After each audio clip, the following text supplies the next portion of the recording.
Saúde a igreja com a paz do Senhor. Amém. Hoje é dia 27 de outubro de 2019, com alegria mais uma vez aqui com vocês na igreja em Jacuíba, Angra dos Reis, Rio de Janeiro, Brasil. É uma alegria estar com vocês e vamos estudar a lição de hoje, que é a lição de número 17 do nosso periódico Estudando a Bíblia em Classe. A precipitação de Sarai, mulher de Abrão. Então a lição de hoje é uma lição muito importante na sequência das lições que temos estudado no livro de Gênesis. Por quê?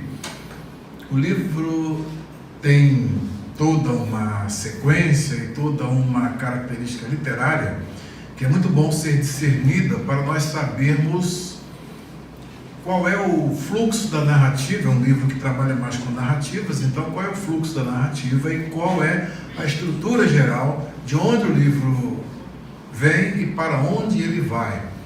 E nós entramos agora num ciclo que é o ciclo de Abrão.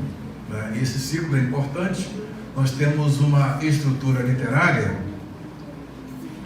Deixe-me ver aqui a estrutura literária do livro de Gênesis. Eu vou só abrir aqui para vocês terem uma ideia dessa estrutura literária.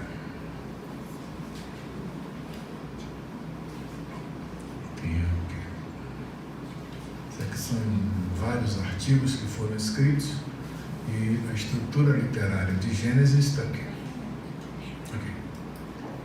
Essa estrutura literária nos mostra que o livro tem as suas seções, ele tem um segmento, ele como um todo é uma obra literária de alto nível, um livro muito bem estruturado. Ao invés de ser considerado como alguns chamados críticos da Bíblia dizem, como se sendo um livro que foi compilado de diversas fontes e fizeram um emaranhado, uma coxa de retalhos, o livro tem uma estrutura muito bem desenhada, tal e qual o livro do Apocalipse e todos os livros da Bíblia. Embora os autores sejam diferentes, mas nós percebemos que todos os livros da Escritura têm uma estrutura literária muito, mas muito bem elaborada. E o livro do Gênesis, ele tem uma estrutura que é centrada, depois do relato da criação, que é essa primeira parte aqui, que vai do capítulo 1 ao capítulo 2, versículo 3, nós temos umas seções do livro que são marcadas pela palavra Toledot, que é o livro da geração, ou o relato dos descendentes. E esse relato dos descendentes, ele vem numa sequência que faz com que o livro tenha várias divisões. Daí o Bruce K. Waltke, que é o autor desse comentário que eu estou citando, vou citar para vocês várias vezes, ele então fez essa estruturação e dividiu o livro em vários livros internos. Então o livro de Gênesis composto de vários livros internos.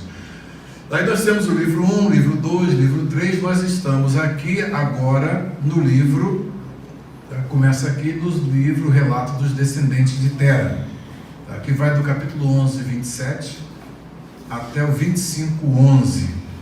E dentro aqui desse livro, que é o livro 6º, que nós estamos estudando, tem essa introdução do capítulo 11, versículos 27 ao 32, depois temos as divisões em atos e cenas. Ato é uma estrutura maior numa peça. Alguém estudou teatro ou peças literárias escritas, vocês vão ver que o ato é um componente menor do que o todo, tá? E está numa hierarquia e ele é composto de cenas. Tá? Aí vem cena 1, cena 2, cena 3.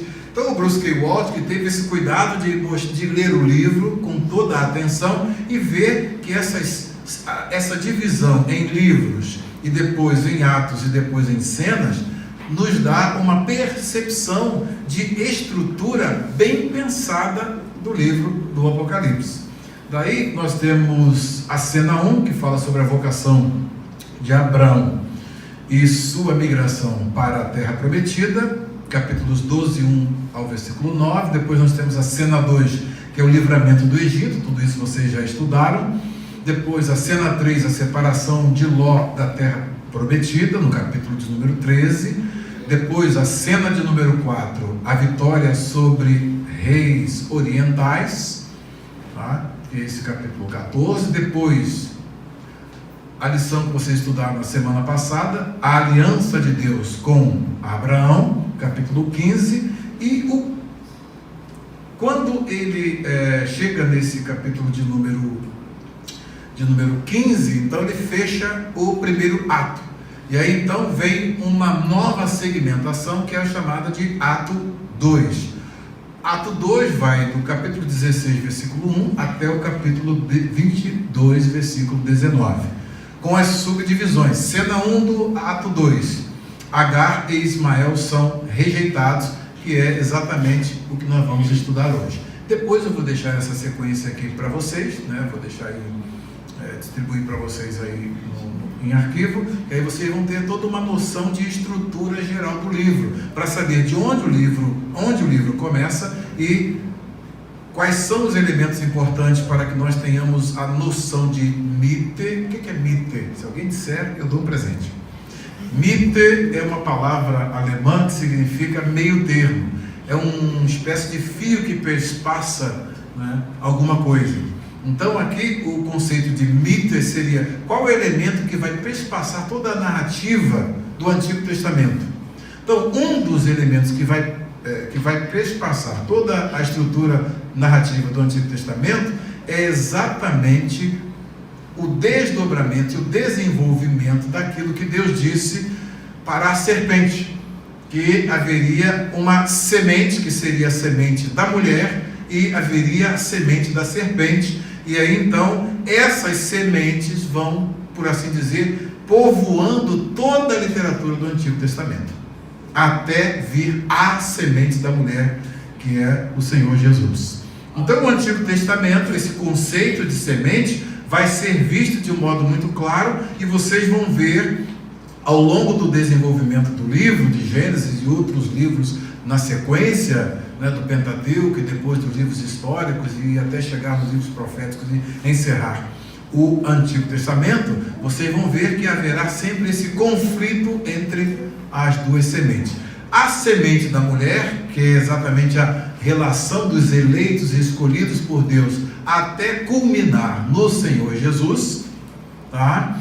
E também no centro disso tem essa promessa que Deus fez a Abraão, de que dele, né, descenderiam tantas pessoas, ele teria tantos descendentes quanto a areia que está na praia do mar ou as estrelas no céu. Então Deus fez essas duas comparações com Abraão. Pediu para ele contar as estrelas do céu, se ele pudesse, e na realidade naquela época o céu era muito estrelado, sem poluição, não é? A quantidade de estrelas que é vista no céu sem poluição é imensa. É só você pegar aí um telescópio, a figura de um telescópio, e você vai ver que a quantidade de estrelas que a gente vê é muito ínfima em relação aos bilhões de estrelas que existem.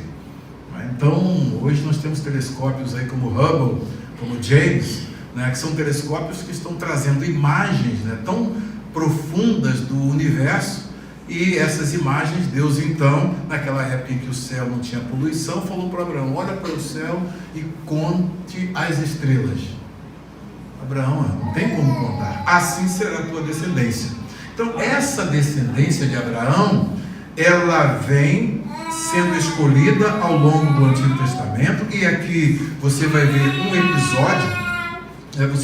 episódio em que Deus vai fazer essa segmentação. Você vai ver duas sementes, né? A semente de Abraão, que é feita através desse arranjo de Agar, né? E vai sair Ismael, e depois, mais à frente, nós vamos estudar e ver a semente escolhida por Deus, que é Isaac. Tá? Então aí Isaac sim vai estar nessa linha. cumprindo aquilo que está na separação de uma linhagem. Deus escolheu uma linhagem. E o interessante é que quando Jesus vem, quem serão esses descendentes de Abraão a partir da vinda de Jesus? Quem serão os descendentes de Abraão, ou quem são os descendentes de Abraão? Somos nós, salvos por Cristo, através do seu sacrifício, que somos dados como descendência de Deus para o nosso pai Abraão. Tá? Então nós somos uma dessas estrelinhas, cada um de nós é uma dessas estrelinhas que Deus mandou Abraão contar, ou esses grãozinhos de areia que Deus mandou Abraão contar. Nós fazemos parte. Então a igreja aqui no Brasil, a igreja nos Estados Unidos, a igreja ao longo dos séculos, tá? Até os nossos dias e até quando for salvo, o último eleito, o último escolhido, pertence a esta semente que o Senhor separou, tá? Elegeu dessa massa de pecadores. Deus escolheu aqueles que iriam usufruir do benefício do sacrifício de Cristo na cruz. Graças a Deus nós somos contados como semente de Abraão. Tá? Então aqui, nós vamos hoje estudar esta cena 1 do ato 2, e vocês com esse panorama já têm uma noção de como é que nós vamos conduzir aqui o nosso estudo. É um estudo muito simples, é um texto muito simples, não tem muitas complexidades, nem do ponto de vista linguístico, nem do ponto de vista teológico, mas tem alguns elementos e alguns detalhes que nós podemos prestar bastante atenção, porque eles são úteis para que nós entendamos como lidar com Deus. Nós temos aqui a formação de um gigante espiritual, o nosso pai Abraão. Tá? O nosso pai Abraão é um gigante espiritual que a gente, quando hoje os judeus falam em Abraão, eles têm Abraão como sendo a figura máxima, é o epítome, ele é o clímax, né, da espiritualidade e da grandeza de representante da sua nação. Ele é o pai, o progenitor deles. Mas sabe que os árabes também dizem a mesma coisa? Nós estivemos em 1987 lá em Israel, e aí eu tive a oportunidade de conversar com os árabes e conversar com os judeus, né? E também com árabes cristãos e com judeus cristãos. E o que nós descobrimos? Os árabes comuns, dentro do ônibus, a gente conversando com o árabe, eles dizem: quem é o dono dessa terra aqui? Aí o árabe me respondeu: nós somos os donos dessa terra, porque nosso pai, Abraão, teve a Ismael primeiro, Isaac veio depois, então nós somos os donos dessa terra. E por outro lado, você vai conversar com um judeu e ele vai dizer a mesma coisa, né? A quem Deus deu essa terra? A nós, né? Porque Ismael nasceu primeiro, mas não foi o escolhido, tá? O escolhido foi o nosso pai Isaac, né? Então aí o que acontece? Eles são corretíssimos, mas essa briga está aí ao longo dos séculos, provando que a Escritura é uma realidade. O progenitor dos árabes é Ismael, e o progenitor, né, dos judeus, né, que estão lá em Israel, é Isaac, a partir do pai Abraão. Só que tanto Ismael como Isaac têm o mesmo pai. Então esse foi um problema que surgiu na história dos judeus, que está até hoje. Aí os árabes são essa nação que vocês veem que eles são contra todo mundo. Para eles, todas as pessoas do mundo são os infiéis, né? São os infiéis. E como é que surgiu isso? Quem teve essa brilhante ideia de arrumar esse problema para a humanidade e para os próprios judeus? Sarai. Foi ela, né? Como também um grande problema que a Sarai arrumou, reflete um outro grande problema que também foi arrumado por uma das a nossa primeira mãe, Eva, né? Então essas duas aí são protagonistas de dois grandes problemas, né? Um que afetou toda a humanidade e outro que tem afetado principalmente a relação, né, entre árabes e judeus e entre os árabes e o mundo todo.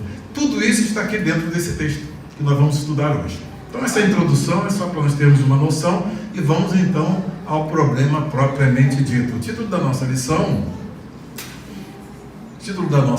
é A Precipitação de Sarai, mulher de Abrão. Aqui os nomes ainda não foram trocados, mais à frente vocês vão acompanhar a história em outros atos e outras cenas aqui. Vocês vão ver que, né, as próximas cenas vão mostrar, né, nesse lidar de Deus, como que os nomes são trocados e qual é a etiologia etimológica dos nomes. O que é etiologia etimológica?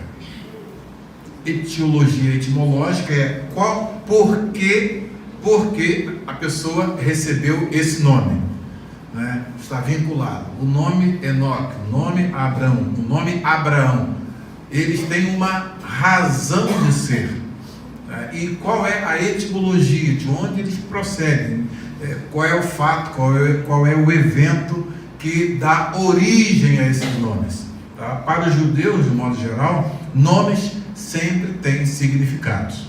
Isso é muito importante. Os nomes sempre têm significados. Então, hoje nós vamos ver, por exemplo, qual é o significado do nome Ismael, né? Qual o título que Agar dá a Deus. Então, tudo isso aí nós vamos ver com base, né, no nosso estudo de hoje. Então, um estudo que é um estudo muito simples, porém ele pode ser visto de uma forma bem abrangente. Então, vamos lá. A nossa lição de hoje, o nosso texto básico, está exatamente aqui. O nosso texto básico é o capítulo 16, versículos 1 a 16. Temos aqui o nosso texto áureo. O que é texto áureo?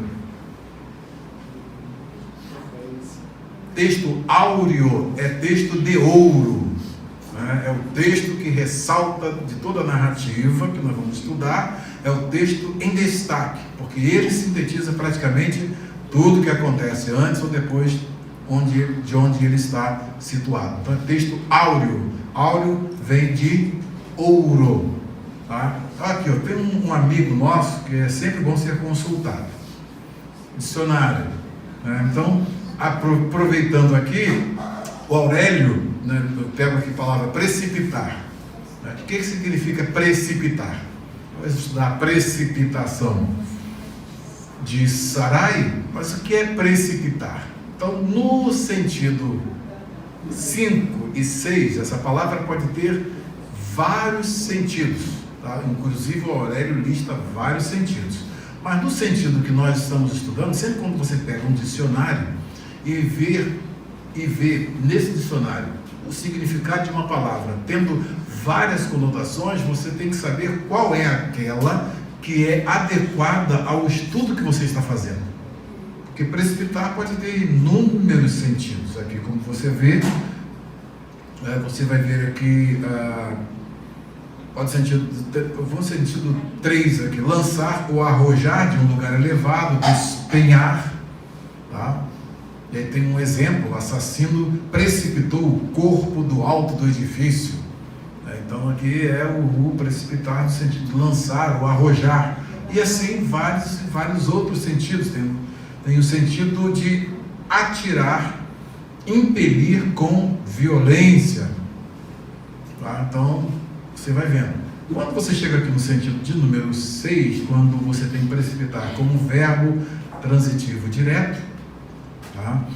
Aí o que acontece? O que é um verbo transitivo direto? É um verbo que tem como complemento um objeto direto. Eu precipito a bola, o poço. Então tem o artigo e tem o objeto, né, que é o substantivo. Mas aqui nesse caso específico, precipitar significa tornar mais rápido, apressar, acelerar. Então, o expediente tomado por Sara foi um expediente em que ela erra querendo acertar. Qual é o objetivo? O objetivo é fazer com que a promessa de Deus se cumpra. Então você vai vendo na nossa personagem, logo de início, que ela tem uma ideia, ela concebe um projeto, como Abraão também já concebeu o seu projeto, para poder, né? Aí a Sara foi o objeto do projeto, agora é o contrário, né? Há uma inversão aqui, agora o objeto do projeto é Abraão, E você vai vendo muitas das coisas que são interessantes no relacionamento. Isso aqui é um insight dentro do relacionamento desse casal. E muito interessante porque você, na narrativa, vai perceber como é que eles lidavam um com o outro. Então é muito rico em detalhes esse texto para mostrar que nós temos gigantes espirituais, o nosso pai Abraão e a nossa mãe Sara, eles eram tão humanos quanto nós. E no seu lidar com Deus, no início da sua experiência, eles tiveram experiências que podem ser e devem ser consideradas positivas e outras que são consideradas negativas.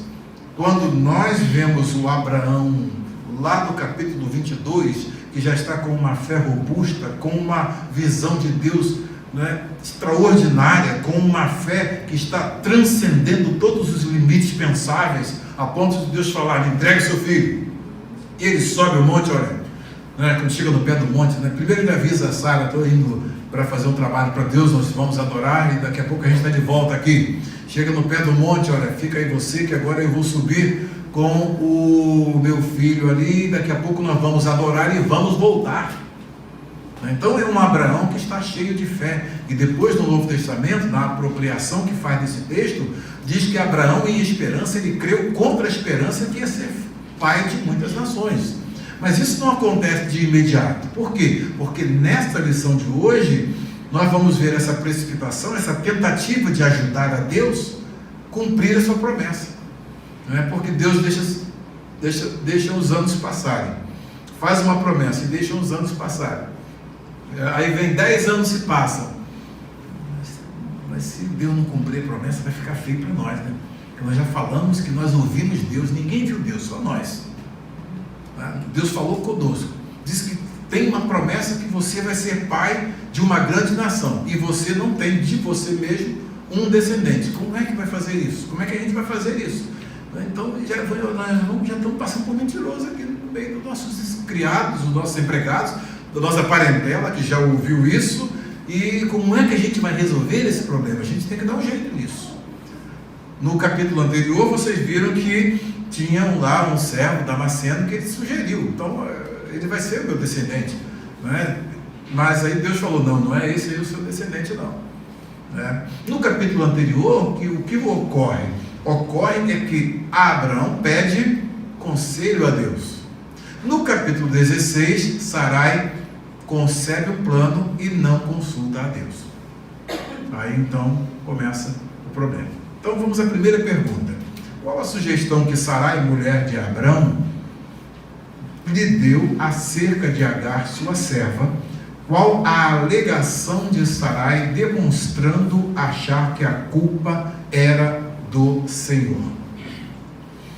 Vamos aos versículos 1 e 2, Eu tenho um programa aqui chamado Logos Bible Software, em que eu tenho toda a minha biblioteca está aí dentro, 5.000 e tantos livros. Estão todos aí. Então tem várias versões da Bíblia, temos comentários aqui, e temos aqui no nosso texto,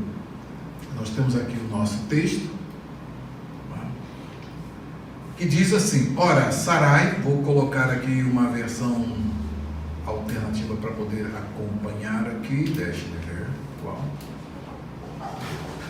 revista aí atualizada, e também mais uma versão aqui, a nova lei atualizada, duplico, que eu passo para cá.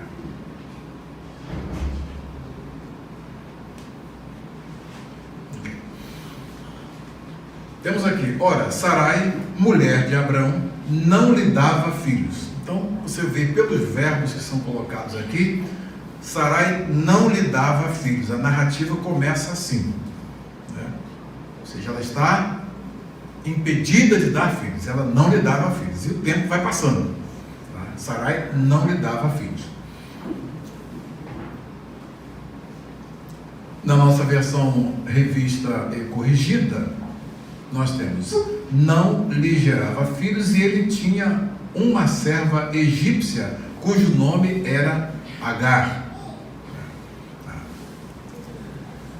Quando a gente estuda a Escritura, eu sempre vou fazendo assim, eu pego aqui o texto em português e vou comparando, né? Primeiramente eu leio o texto aqui na língua original, em hebraico, e vou fazendo toda uma leitura, que às vezes tem um detalhe sintático, linguístico aqui, morfológico, que nos mostra uma certa nuance aqui de sentido, e quando eu comparo as versões, aí o que eu faço? Eu vejo qual é a versão que realmente está refletindo bem o texto original.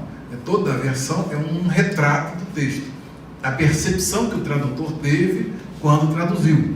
É por isso que você vê essas várias percepções, que são as versões diferentes que a gente tem da Bíblia. O ideal é que cada um de nós pudesse ler o texto na língua original. Como a gente não tem isso, graças a Deus pela vida de João Ferreira de Almeida, que ralou a vida toda até morrer, traduzindo a Bíblia para hoje você ter a sua Bíblia em português. Né? Graças a Deus por isso. Então aqui nós temos que Sarai, mulher de Abrão, não lhe gerava filhos. E ele tinha uma serva egípcia, tá? Cujo nome era Agar. Tá? Então, e disse Sarai a Abrão: eis que o Senhor me tem impedido de gerar. Então você observa bem, Deus faz uma promessa a Abrão, diz que aquele Damasceno não seria o seu herdeiro, ele vai ter um filho dele mesmo. Mas Deus faz o quê? Deixa o tempo passar para quê? Para que nenhuma expectativa natural possa fazer com que o filho da promessa nasça. Ele tem que nascer sob circunstâncias sobrenaturais. Daí o que Deus faz? Deus deixa o tempo passar. Quando se torna uma impossibilidade de o casal ter filhos, quando eles estão na idade bem avançada para a época, eles estão numa idade bem avançada, é exatamente o momento em que Deus diz: agora que eu vou glorificar o meu nome. Mas isso é a visão de Deus. Deus estava vendo a história assim. Eles que estão dentro da história, né, estão acompanhando, Deus faz uma promessa. Passam 10 anos, 15 anos, 20 anos, e nada acontece, né? Deus fez essa promessa mesmo? Será que isso vai se cumprir mesmo? Nós temos que arrumar um jeito. E nesta forma de Sarai falar, o que ela estava aqui alegando? Quem é o culpado disso? Senhor. É o Senhor. O Senhor promete um filho para uma mulher que é estéril. Como é que Abraão vai ter filho com uma mulher que é estéril? Até hoje não teve concepção, não engravidou, nunca teve filhos, e a idade vai passando, né? E já chega aqui nessa idade que é avançada. A gente vai fazer uma projeção pelo que diz no relato anterior, nesse relato aqui no finalzinho, a idade de Abraão, eles têm aí 10 anos de diferença entre um e o outro, então ela está aí pelos seus 75 anos, né? Então já entrando na menopausa. E como é que vai ter filhos? É exatamente nessa circunstância que Deus quer fazer com que o seu nome seja glorificado. Se ele chega para Abrão e Sara, casalzinho novo, e diz: vocês vão ter um filho, nada, né? Nada anormal. Isso aí é algo que está dentro das previsões naturais. A expectativa natural é que realmente um casal novo, todos os dois normais, tranquilos, ela, né, com o seu ciclo menstrual normal, tudo tranquilo, então daqui a pouco vai ter um filho. Porém, Deus não deixa que isso aconteça num ciclo normal, em que o casal possa ter filhos. E deixa o tempo passar, e isso vai afligindo a Sarai. Sarai então chega para Deus: Deus me impediu de ter filhos. E aí diz aqui o texto: como o Senhor tem me impedido de gerar, eu não posso ter filhos. Entra, pois, a minha serva, porventura terei filhos por ela. Ou seja, aqui Sarai está dizendo literalmente que ela vai se edificar através da sua serva, da sua escrava. Então essa escrava, é uma escrava egípcia que está ali, naturalmente, né, recebida na época em que Abraão passou lá no Egito, com o faraó. Então recebeu servos e servas, e Agar é uma dessas servas da sua senhora, tá? Então essas servas geralmente trabalhavam para cuidar da sua senhora. Elas tinham essa relação de servo com Abraão e serva trabalhando para a senhora, tá? Então, nesse caso específico, ela tem essa ideia: bem, você então vai ter relações com a minha serva, com a minha escrava, e através dela então vamos considerar que esse filho seja meu, tá? Bem, arrumou uma barriga de aluguel, né? Arrumou o que hoje se chama de barriga de aluguel. E o que Abraão faz? E Abraão ouviu a voz de Sarai. Ela tem a ideia, Abraão chega, tá, tudo bem, concordo, vamos fazer assim, tá? Vamos fazer assim. Vocês percebem bem que Abraão aqui, veja como o nosso patriarca Abraão aqui é tão normal do ponto de vista humano como todos os outros seres humanos. Ele não é um super herói, ele não está aqui, né? Porque o que ele tinha de fazer?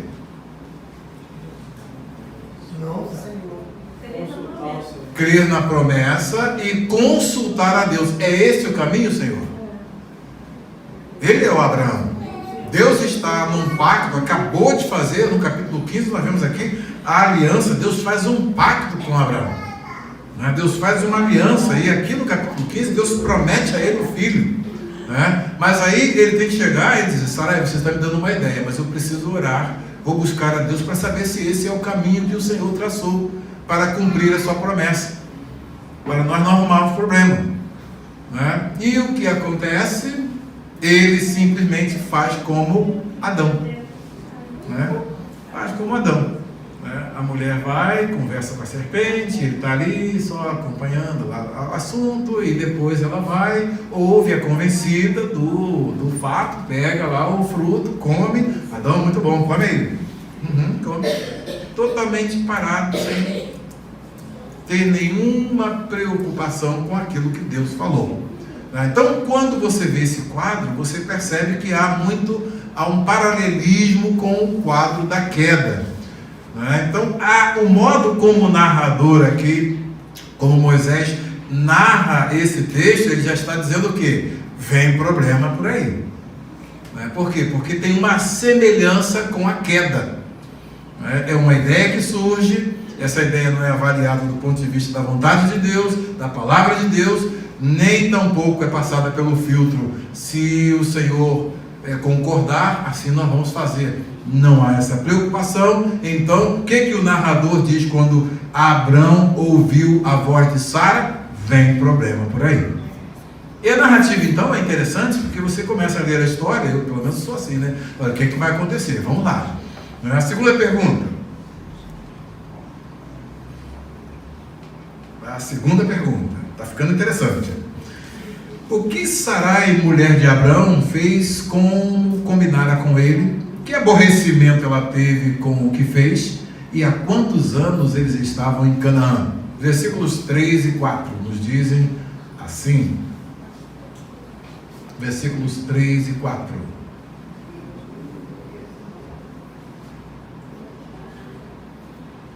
Assim tomou Sarai, mulher de Abrão, a Agar egípcia, sua serva, e deu-a por mulher a Abrão, seu marido. Então, observa bem que o texto aqui tem essa ênfase na narrativa que é muito interessante, né? E diz mulher de Abrão, né? Então, você vai se reportar ao capítulo 3, né? Porquanto deste ouvido à tua mulher e fizeste o que eu disse para não fazer. Então você vai ver que o autor aqui, ele vai narrando a história, e você vai ficando já com a orelha em pé. Vem problemas por aí. Qual é o primeiro problema? Vejam só.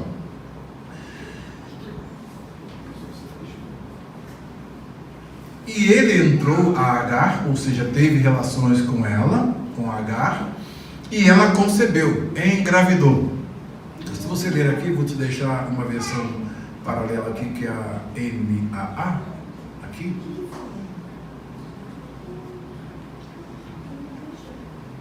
E aí você vai comparar a nova versão de Almeida.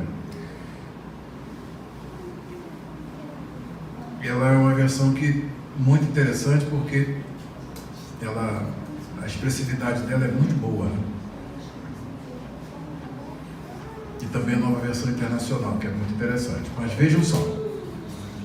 Ele entrou a Agar e ela concebeu, e vendo ela que concebera, foi sua senhora desprezada aos seus olhos. Ou seja, começou a olhar com desprezo para a sua senhora.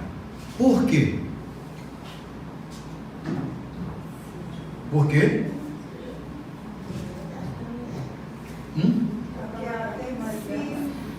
Eu tenho um filho do Abraão, você não tem. Devia ser assim a musiquinha, todo dia agora, né? Eu estou grávida de Abraão, você não está. Sua figueira seca, né? Sua árvore estéril. A Agar deve ter começado a irritar a Sara, né? Que ela ficou bastante irritada com essa situação. Por quê? Porque ela ficou assim, eu acabei arrumando um problema, né? Porque a ação de Agar era previsível. Inclusive tem um chamado Código de Hammurabi, né, que tem as leis de Ur-Nammu. Então essas leis, né, as leis aqui, elas falam a respeito dessa situação, em que quando uma senhora entregasse uma concubina ao seu esposo e ele tivesse filhos, essa escrava não poderia se elevar, né, por causa da situação de estar grávida do marido da mulher. Isso está parecendo até Moçambique, né? Moçambique que tem essa história, né? E quando eles têm lá a questão do dote, então nós vimos uma cultura totalmente diferente da nossa. Então como é que as moças vão para casa, casam-se, entre aspas? O indivíduo vai numa casa, dá o dote, paga o dote por uma jovem e ela passa a ser a mulher dele. Ele tem dinheiro, paga por mais uma, aí passa a ser a segunda mulher dele. Ele tem dinheiro, paga pela terceira, paga pela quarta. Aí nós vimos indo lá de Messica até Beira, na estrada assim, nós vimos várias casinhas assim, em que tinha uma casa no centro e 4 casas assim, em círculo, ao redor daquela casa central.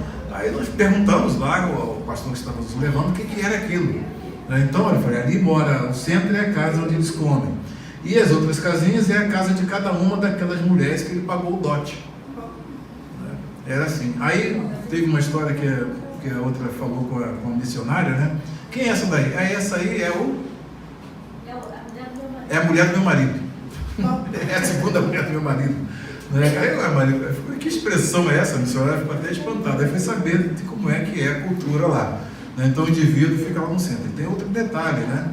Ele fica em casa e elas que saem de manhã para trabalhar e para trazer a comida para ele, porque ele pagou o dote. Né? É assim que acontece em Moçambique. Aí é mole. Hein? Aí é mole.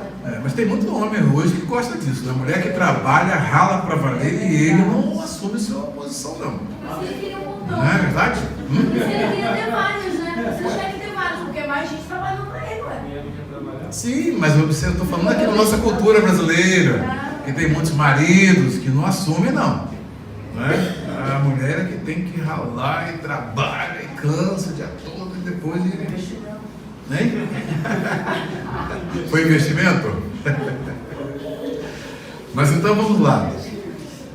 Então aqui o que acontece? Esta posição que a Agar toma é uma posição que está totalmente contrária àquilo que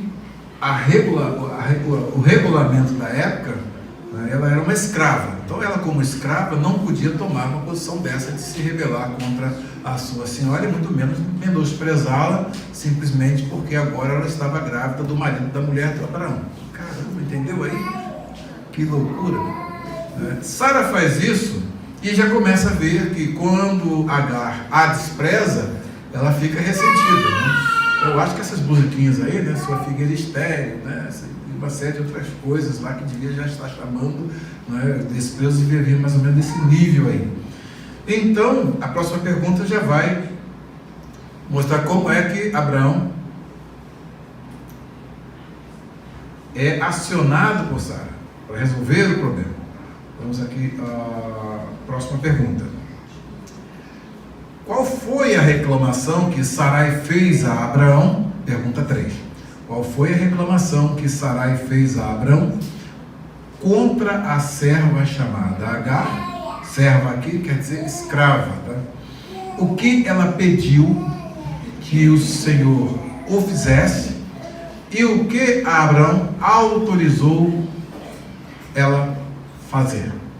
Autorizou-a fazer. Versículos 5 e 6.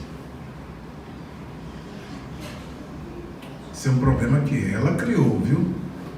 Esse é um problema que ela criou. O Bruce K. Waltz, que faz até ele faz aqui uma observação importante, que essa repetição da designação, né, sua esposa, sua mulher, pontua a loucura do plano de Sara, porque vai remeter àquele plano lá que a serpente induziu Eva a conceder. Tá? Então, no versículo 4 também, aqui temos o verbo calau, que é traduzido por maldições em capítulo 12, versículo 3, e o plano já se desmorona, e essa atitude constitui também um equívoco crucial para Agar. Então, quem induz a Agar a agir assim? Agar está quieta lá, ela não ia jamais sugerir algo assim. Mas quem faz Agar errar? Sarai. Então a Sara, ela concebe o plano, envolve Agar, tá? E faz com que Agar tenha relações com o seu marido, com Abraão. E depois, então, quando ela vê o resultado, né, a reação natural da Agar é de eu sou superior a ela. Por quê? Porque eu estou dando um filho a Abraão. Quando ela sobe nessa posição, embora ela continue sendo a escrava, então aí começa o conflito, né? Porque se ela aceitasse o plano, mas ficasse na sua posição, só que ela cresce, né? Ela cresce agora, poxa, afinal de contas vocês estão dependendo de mim para terem filhos, né? Então eu não sou simplesmente esse instrumento, não. Agora eu estou com a semente de Abraão. Então ela, no seu ego, ela cresceu bastante, sim. Também a escrava sabia, os seus servos sabiam da promessa de Abraão. Todos ali sabiam. Então ela tendo o filho de Abraão, ela estaria incluso como... Exatamente, ela vai ser aquela que vai perpetuar essa semente, a mãe dessa grande multidão que Deus prometeu a Abraão. Então ela cresceu. Né? Só que a atitude dela é uma atitude equivocada, mas tudo tem origem com a proposta da Sara. E já que Agar trata a Sara com desdém, ela é alienada da família da bênção, como se deu com Ló. Então a atitude de Agar faz com que ela passe a ser alienada da família. Ou seja, Sarai vai com tudo para cima dela. Então, a próxima pergunta, versículos 5 e 6. Então Sarai disse a Abraão. Vamos ler aqui na revista corrigida. Vocês estão acostumados. Então disse Sarai a Abraão: meu agravo seja sobre ti.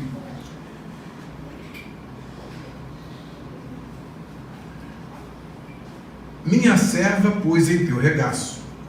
Vendo ela, agora que concedeu, sou menosprezada aos seus olhos. O Senhor julgue entre mim e ti. Então agora, ela joga tudo, se você é responsável, né? Ou seja, como Eva, Sara agora transfere a culpa. Não, eu não sou culpada. Então, e que o Senhor julgue entre nós.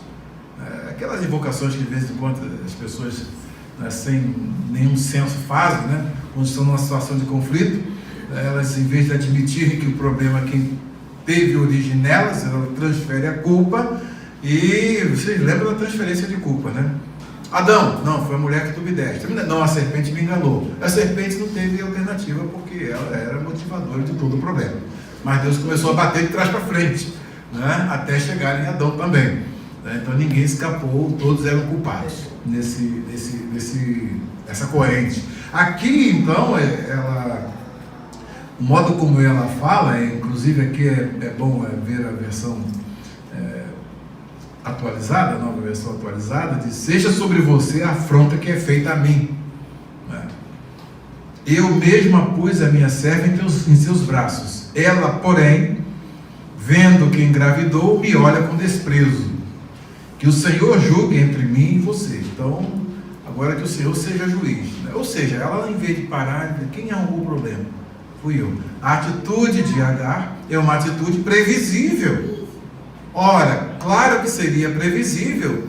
Ela agora, ela está com tudo na mão. Ela está com trunfo nas mãos, né? Por quê? Porque ela, segundo eles projetaram, embora nós vamos ver na lição que não é assim, mas ela é a mãe, né, dessa grande multidão que vai descender de Abraão. E então ela passa a uma posição que não é a posição de fato que deveria tomar.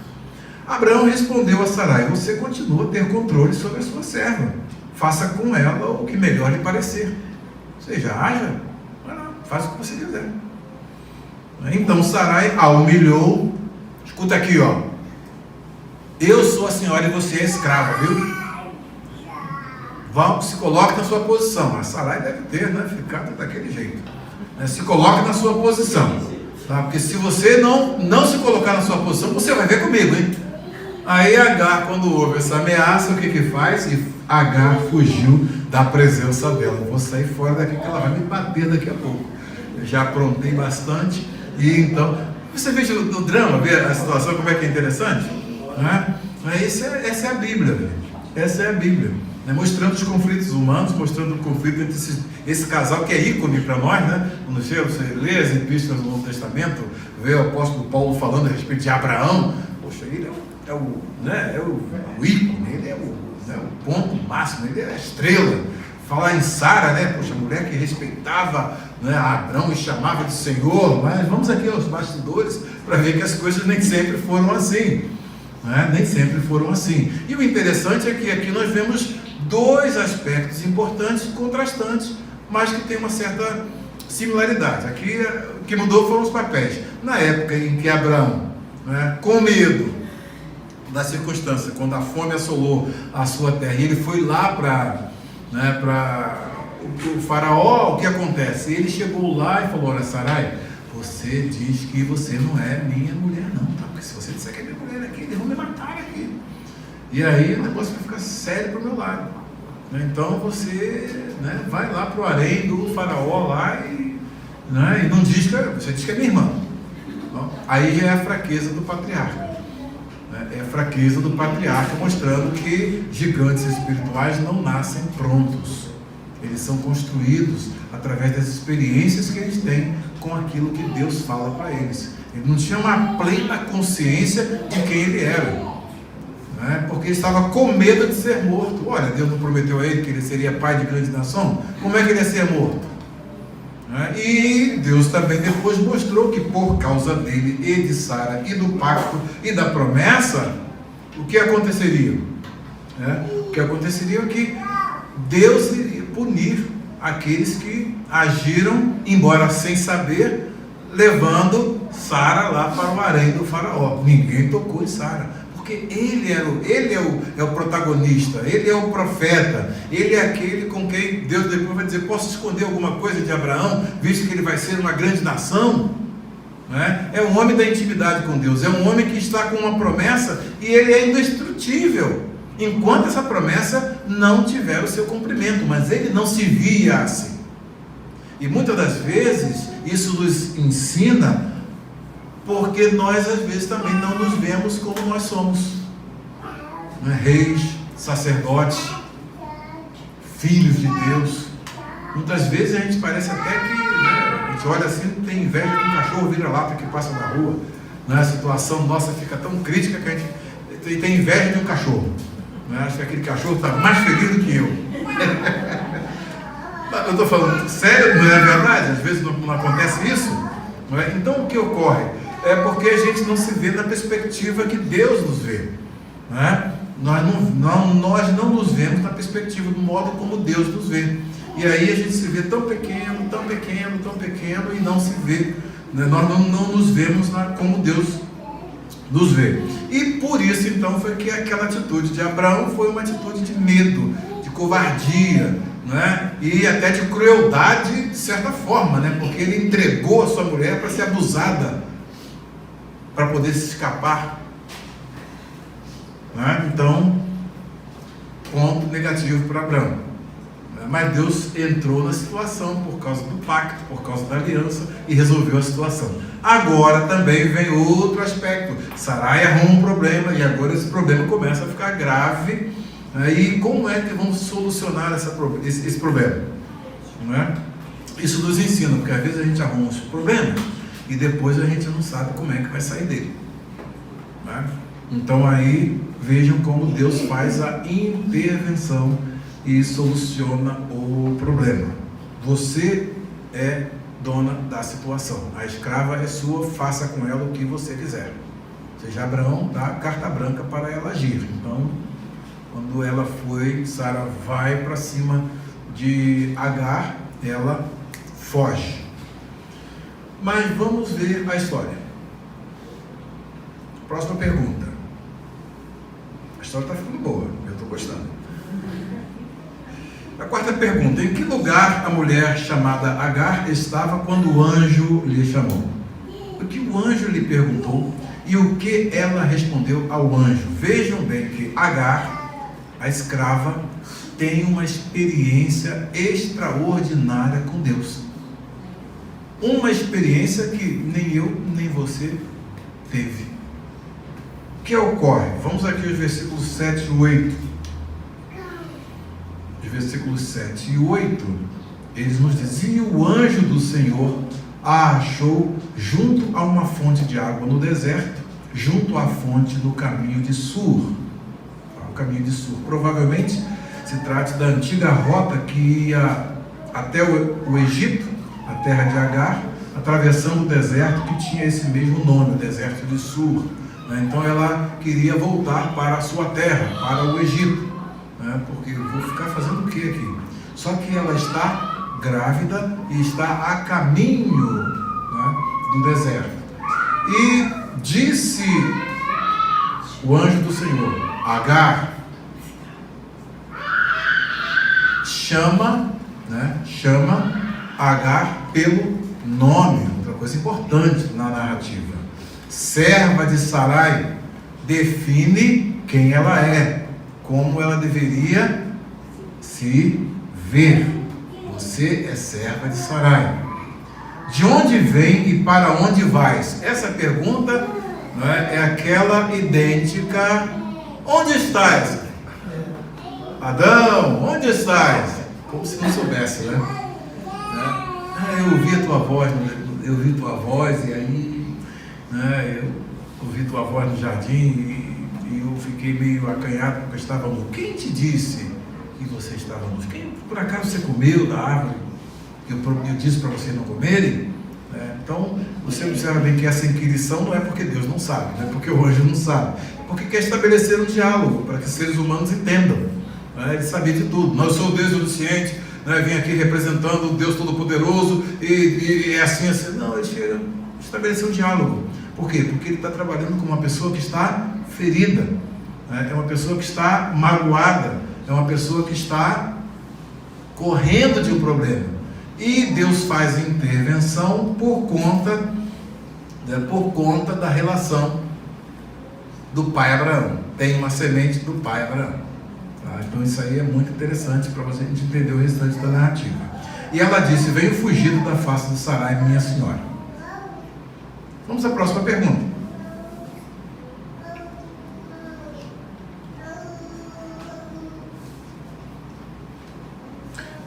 Qual a ordem difícil que Agar recebeu do anjo do Senhor, o que o anjo disse acerca do filho que ela esperava e como seria a sua semente.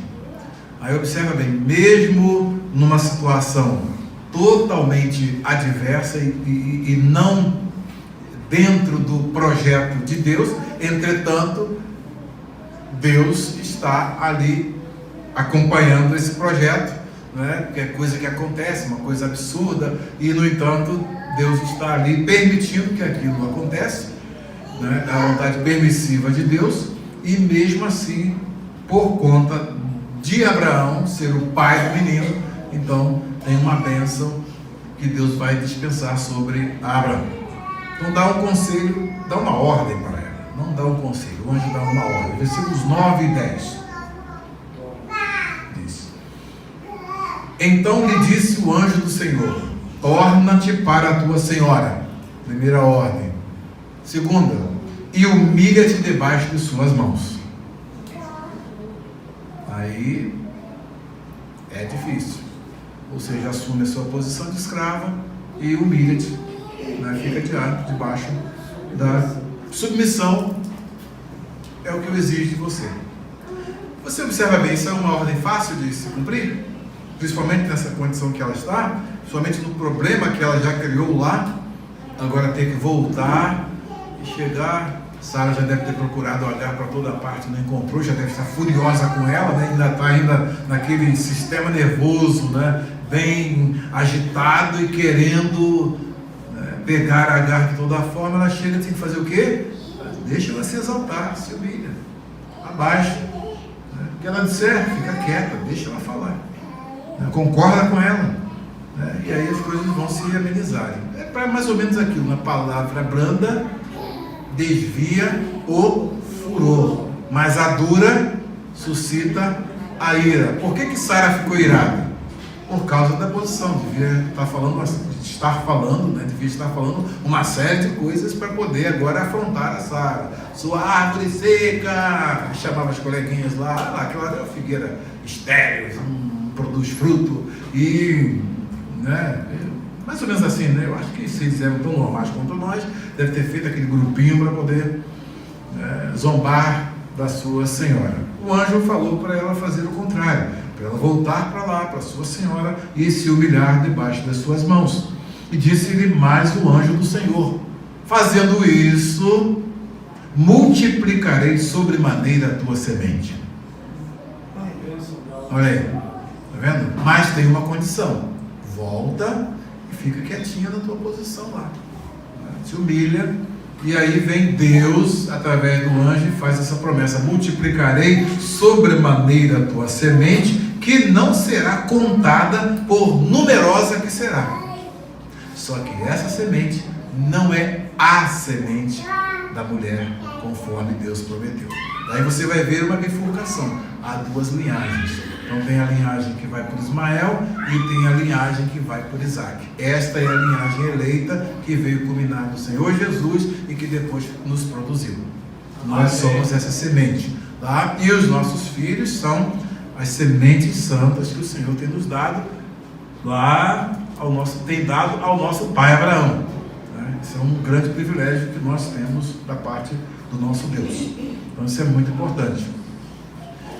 E então a próxima pergunta, que vai mostrar o complemento daquilo que o anjo lhe fala, né? E o Watke diz algo muito interessante, né? Que este é o primeiro de vários anúncios natalícios feito por esse mensageiro celestial. Os anúncios predizem o nascimento e o destino dos que exercem um papel significativo na história da salvação. Então, o que você percebe aqui nesse trecho da narrativa, que hoje, depois de muitos séculos, nós estamos tendo o privilégio de ter pelo avanço da ciência?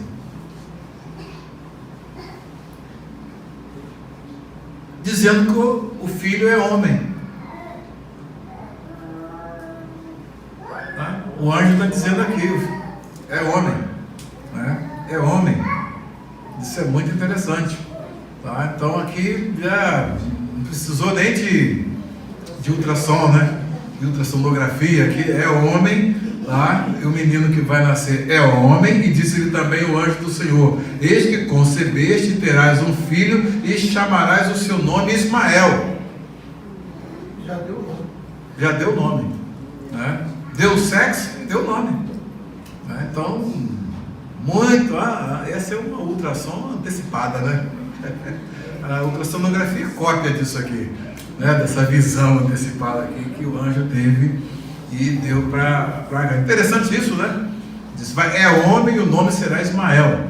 Ou seja, não tem 50% de chance, é rosa ou é azul, não é o enxoval, não, pode fazer direitinho, que é isso mesmo, é homem e vai se chamar Ismael, porquanto o Senhor ouviu a sua aflição.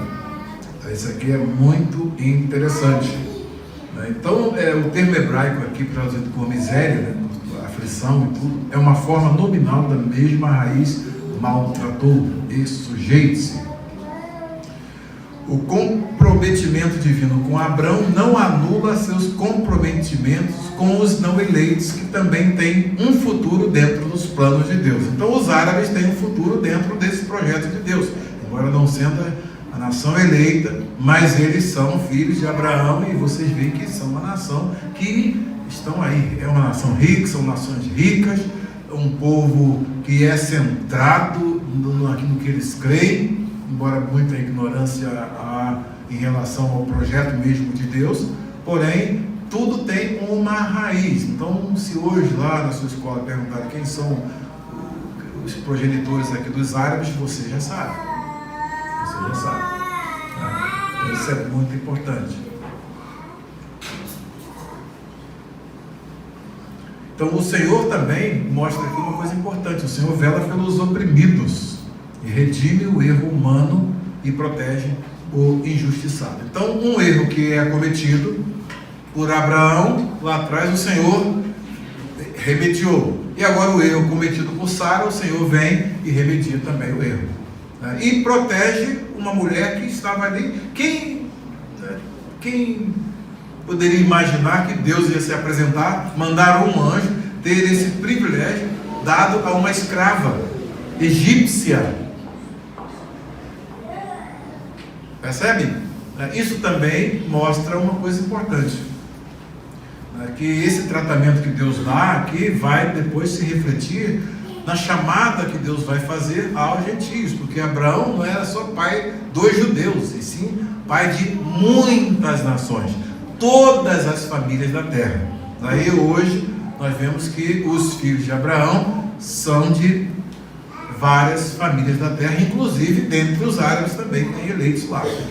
Nós encontramos árabes crentes, árabes servos de Deus lá em Israel. Então, estou acompanhando a história? Muito interessante essa história de hoje. E por que o anjo mandou Agar colocar o nome de seu filho Ismael? Como seria o gênio desse menino e o que ele faria diante dos seus irmãos?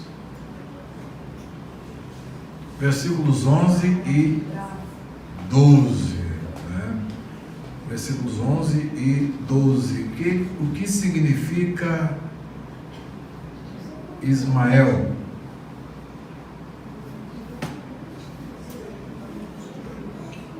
Hein? O que significa Ismael? Ismael. No hebraico. Não. Deus ouve, ou Deus ouvirá, vem do verbo chamar. Chamar, ouvir, e Deus. Então Deus ouve. Então é importante, aqui nós temos uma chamada etimologia etiológica. Chamarás o seu nome Ismael, porquanto o Senhor ouviu a tua aflição. Tem o verbo chamar, que é o verbo ouvir, né? Daí vem aquele versículo lá de Deuteronômio: Shema Israel, né? Ouve Israel, Adonai Eloheinu, Adonai Echad. O Senhor nosso Deus é nosso Deus, o Senhor é um. Então esse shma aí do verbo chamar, que é o verbo ouvir. Aí Deus ouviu. Então aqui esta expressão, tá? Porquanto o Senhor ouviu a tua aflição, dá o significado do nome Ismael, né? Ishmael. Tá aqui no hebraico aqui, ó. Marquei. Ishmael. Você sabia?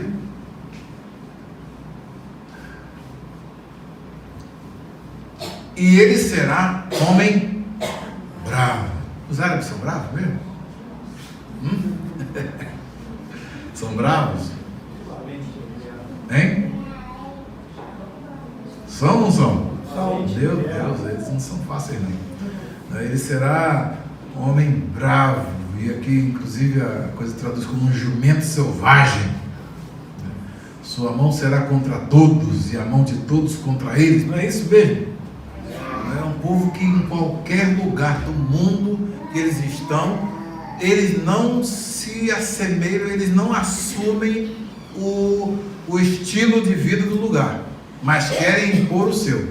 Saem foragidos da Síria porque lá está cheia de guerra, um ambiente hostil. Vão para a Europa, chegam lá, em vez de agradecer aqueles que os acolheram num ambiente de paz, não.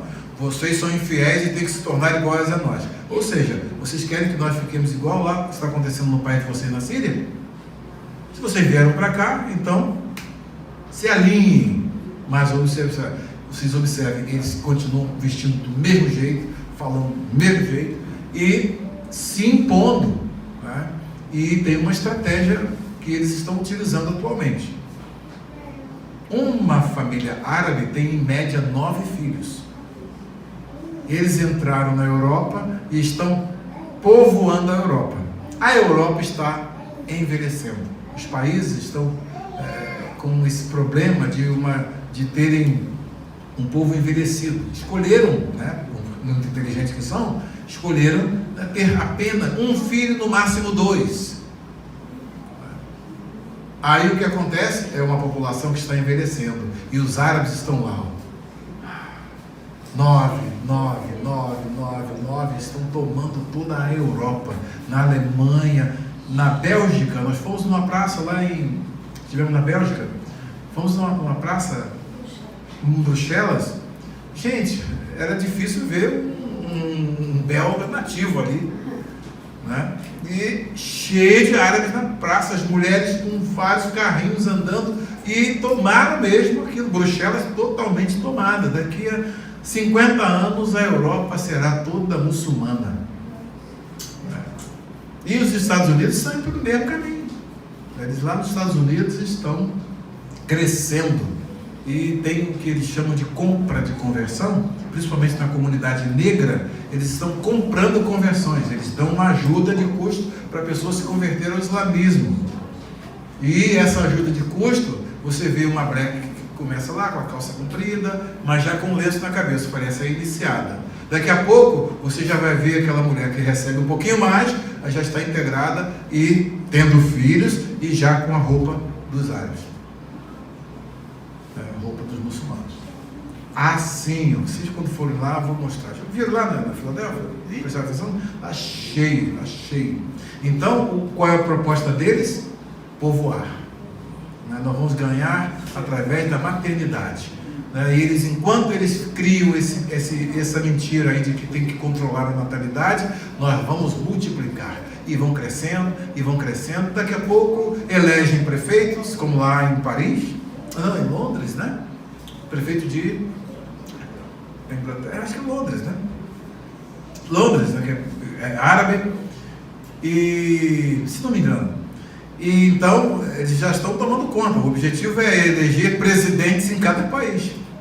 Aí o presidente muçulmano eleito, pronto, vai virar o quê? Vai estabelecer a Sharia. Só vai ter os infiéis e os fiéis. Os fiéis são os muçulmanos, os outros são infiéis. Ou se convertem, ou então, né, vão perder aí os direitos. Então é assim que eles estão fazendo, essa estratégia é exatamente assim. E é esse povo que é contra todo mundo. Eles são brutos, eles são bravos, e vocês já viram o que eles são capazes de fazer, né?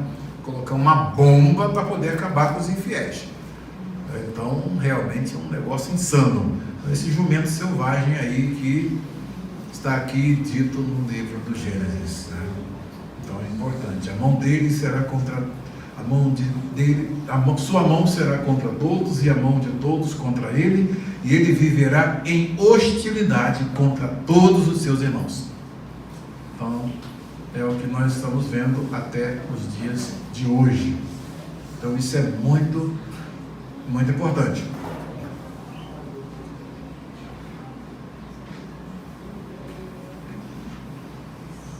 Então o Walt que diz assim, que a sua paixão pela liberdade o levará a conflitos com todos. A agressão feroz dos ismaelitas é contrastada ao estilo de vida nômade dos patriarcas. Então, os ismaelitas, quando eles começam a crescer, depois vocês vão estudar os descendentes de Ismael, eles são esse povo que vão crescendo, em hostilidade com todo mundo, e até hoje é assim. Né? Os árabes não se dão com ninguém. Se você chega lá num país muçulmano, você não tem, em alguns deles, direito de ser cristão. Agora, eles chegam num país do Ocidente qualquer e querem praticar a religião deles e ainda querem impô-la a todos os demais. Então, é assim que eles são. Tudo por conta de que? Grande projeto da nossa irmã Sarai. Sarai teve essa ideia, né? Arrumou esse problema. Não é que todas as mulheres arrumam problemas não, viu? Mas as nossas mães aí tem esses exemplos aí que ficam na história. Ok, vamos à próxima pergunta. Se quiserem fazer alguma observação, estão com liberdade, tá bom? Qual o nome dado... Aqui é interessante. Qual o nome pelo qual Agar chamou ao Senhor Deus por ter lhe visto junto ao poço, e qual o nome que foi dado ao poço perto do qual ela estava? Versículos 13 e 14. Versículos 13 e 14. E ela chamou o nome do Senhor, que com ela falava, tu és o Deus da vista, ou tradução, tu és o Deus que vê. Porque ela dizia, porque disse, não olhei eu também para aquele que me vê? A pergunta. Ou porque ela disse, neste lugar eu olhei para aquele que me vê. Então aqui nós temos a expressão, nós temos aqui a expressão, versículo 13,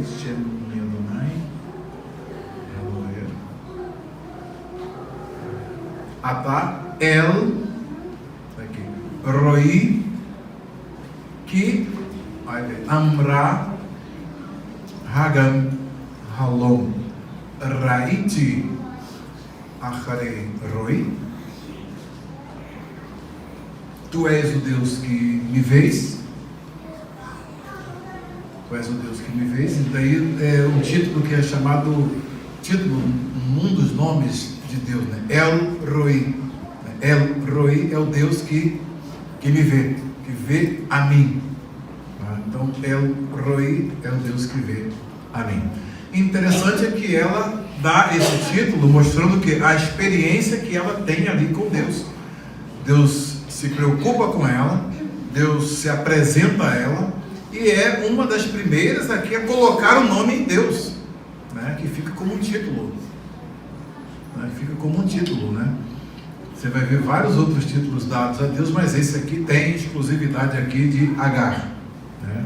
Agar é que dá esse nome a Deus. Tu és o Deus que me vês, porque ela está num deserto, voltando para sua terra, e de repente ela é interceptada por um anjo que vem lá do trono de Deus para conversar com ela, dar orientações a ela.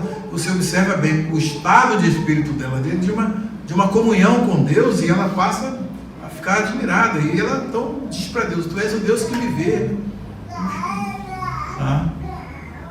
Diz, por acaso, né? Por acaso não olhei eu também para aquele que me vê?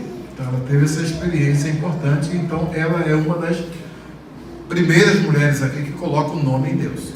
Então essa história aqui é muito interessante. E por isso se chama aquele poço de Laai Roi, aqui no português, Laai Roi, né? Seguindo a prosódia portuguesa, eis que está entre Cádiz e Beredes. Cádiz aqui vem números, tem essa Cádiz Barneia, aquelas outras sessões que a gente tem que trazer o mapa aqui. Então esse título aqui também, do poço, né? Do poço aqui, o Walt que faz uma observação importante, versículo 14, né? Esse poço, Be'er, no hebraico aqui, Be'er Lahai Roi, Be'er Lahai Roi, no hebraico, né? E aqui ficou como Be'er, poço, ou ele traduziu como poço, que é Be'er, Laai, que é Lahai aqui do hebraico, vem para Laai, e Roi no português, que é Roi no hebraico. Ou seja, é o poço. O que significa isso? Hein? O que significa? Esse poço aqui é um bebedouro de água no subsolo, né? Mas em 16:7 é chamado de uma fonte. É provável que se havia furado um poço nas proximidades da fonte por conveniência. Laai Roi aqui, o hebraico significa pertencente ao que vive, aquele que me vê. Então essa expressão Be'er Lahai Roi é pertencente ao que vive ou aquele que me vê. Assim se referindo ao mesmo trocadilho. Então feito aqui um trocadilho. Então todos esses nomes que são apresentados aqui, todos eles têm sempre um sentido. Tá? Isso é muito importante. Dá aqui a localização geográfica entre Cádiz e Bered. A última pergunta é a seguinte: qual era a idade de Abrão quando nasceu o seu filho com a sua escrava Agar? E qual o nome que foi dado a esse menino quando nasceu? Versículos 16, 15 e 16. E Agar deu um filho a Abrão. E Abrão chamou o nome do seu filho que tivera Agar, Ismael. Por que colocou o nome do menino de Ismael? Deus ouviu, mas ela contou para ele a experiência. O que aconteceu? Olha, eu fugi de Sarai, fui lá para o deserto e ia para o Egito, ia embora. Porém, fui interceptado por um anjo, e aí aconteceu isso, mas isso, e o anjo disse para mim que eu vou ter um filho. Disse que é menino, e o nome dele é Ismael. Então já deve ter ficado, né, na expectativa. É menino. Não, você falou que é menino, então é menino. E quando ele nascer vai ser chamado Ismael. Por isso, então, Abraão colocou o nome, creu na experiência que Agar contou, e colocou o nome de Ismael. E era Abrão da idade de 86 anos, quando Agar deu Ismael a Abrão. 86, então, o episódio, quando aconteceu, Sara devia ter os seus 75 e Abraão 85, né? Virando aí mais um ano na sequência, 86, Sara 76. E então Deus ainda diz: não é ainda esse aí que é a tua semente. Como é que Deus vai fazer? E o casal está envelhecendo. Sara viu a aflição, arrumou um projeto, o projeto não estava dentro dos scripts, devia ser assim, não consultaram a Deus, mas Deus entrou e fez uma intervenção, deu ainda o nome ao menino. Que complicação, hein? Deus ainda deu o nome ao menino e disse qual seria o futuro do menino, né? Deu o temperamento dele, fez toda uma descrição e o que aconteceria nas gerações futuras que estão acontecendo até hoje, né? Deu uma ultrassom ali de graça para Agar no deserto, o equipamento lá, deu uma ultrassom de graça, é menino, e o nome é Ismael. Então essas histórias são importantes para nós, por quê? Porque no nosso relacionamento com Deus, essa história mostra que nós também vamos crescendo a partir das nossas próprias experiências com Deus. Ninguém cresce com a experiência alheia. Cada um de nós tem de ter a sua própria experiência com Deus. E no nosso crescimento, para nós conseguirmos chegar a sermos gigantes espirituais, né, o que Sara e Abraão vão se tornar depois, né, porque Sara também, depois lá no capítulo 22, quando Abraão chega, olha, Deus me mandou matar o menino e eu vou levá-lo lá para poder sacrificar, ela podia abrir um berreiro lá, né, e não concordar, não, me dá meu filho aqui, agora que eu lutei tanto para ter esse menino, você, né, podia criar um caso, ela não, deixou Abraão ir, entregar o menino, eles se tornaram esses gigantes espirituais. Mas passaram por essas fases, em que eles não tinham a plena percepção do que eram diante de Deus.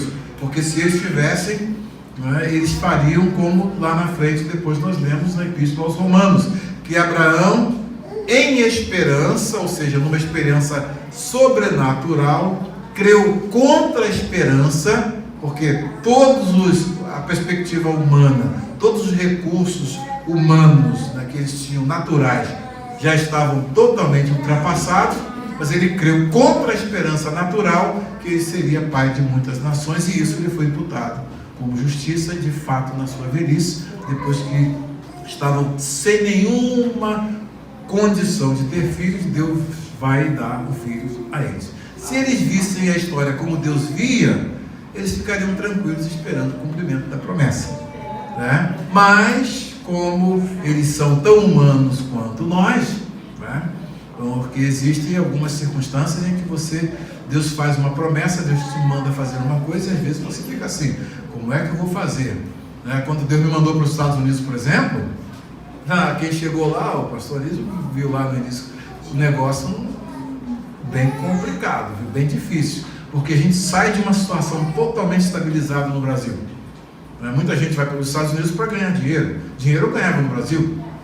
Até a Consul, vocês ganharam bem, hein?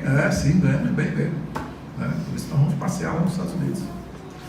Mas chegamos lá, não tinha nada, sai de um lugar que você tem templo, que vai para um lugar que você não tem templo, tem que congregar lá no subsolo, lá no porão de uma casa. Tem máquina de lavar, tem aparelho de aquecimento de água, você não tem nada ali, é ali que vai começar uma igreja. Então você tem que, em esperança, crer contra a esperança de que vai chegar onde nós estamos hoje. Mas eu não vi a história como eu vi, né? Deus estava vendo o tempo hoje, a igreja crescendo, milagres acontecendo, né? Deus documentando a igreja toda, dando green card, dando cidadania americana, né? Meus netos americanos nascendo, que maravilha, Deus já estava vendo. Deus já estava vendo, eu não. Então aí teve momentos que a gente ficava, né, andando para lá, para o lado, aí o Deus que vê, como diz aqui Agar, me viu e falou, eu te vejo andando de lá para o outro de casa, dizendo que eu esqueci de ti. Como é que me esqueci de ti? Eu nunca me esqueci de ti. Se tu soubesses o que está esperando por ti lá na frente. Então esse nosso Deus vê lá na frente. Então, Deus lhe fez uma promessa, aguarde. Deus prometeu que a sua saia vai sair virtude, aguarde em fé. E todas as vezes que você andar numa condição, se você estiver no mercado, quem sabe hoje é o dia do cumprimento da promessa. Todas as vezes que você passar por um paralítico, quem sabe que é hoje que a minha sombra vai curar. Fique nessa expectativa, porque quem falou, vai cumprir o que falou. Ele é um Deus que não pode mentir. Então nós temos que ver da perspectiva como ele vê, já o evento, já o fato, e se preparando para comemorar e celebrar. Que o Senhor nos abençoe. Amém.